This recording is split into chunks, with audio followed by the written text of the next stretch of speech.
The idea of what would become the Cognitive Defusion Emotional Representatives, or EmReps, began July 2014, when my life was very difficult and I was in a dark place. I needed to find a way to deal with the emotions of fear and anxiety that were threatening to totally engulf me. My anxiety was at 100%, overwhelmed and in desperate need to find a more effective way to cope. Rather than drinking or partaking in other abusive behaviors, there was nowhere to hide. I wanted to scream. I was close to losing it, crying hysterically. I was in major crisis mode. That's when I began to give shape, form, size, and personality to these two emotions I was intensely experiencing. They became the personifications of enormous, hairy, snarling, growling, slobbering monsters. And I called them Buford and Beauregard because those names sounded goofy and dorky. Naming them, and later giving them form and substance, made it easier for me to cope with them. Next, I imagined whacking them with a rolled-up newspaper.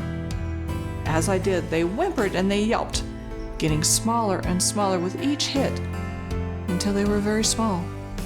Only a few inches, instead of the 9 feet I first imagined them to be.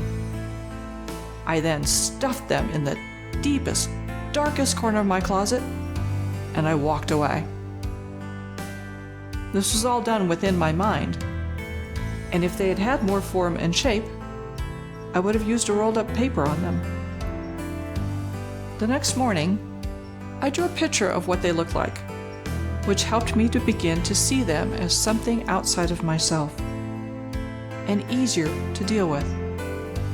Thus, Buford and Beauregard were born. They got a 3D makeover May 2017, when I needed to bring them to life in a new way to help me cope with the new challenges life was pressing down on me at the time. During a conversation with my therapist, we realized that there were more emotions than fear and anxiety that needed to be dealt with and interacted with for me to accomplish my mental health care goals. As a result, Buford and Beauregard were given siblings. Then, during a round of cognitive processing therapy, they received yet another major makeover, April 2019, and thus the beginning of what would become the EmReps. This is how I began to take my emotions out of the box.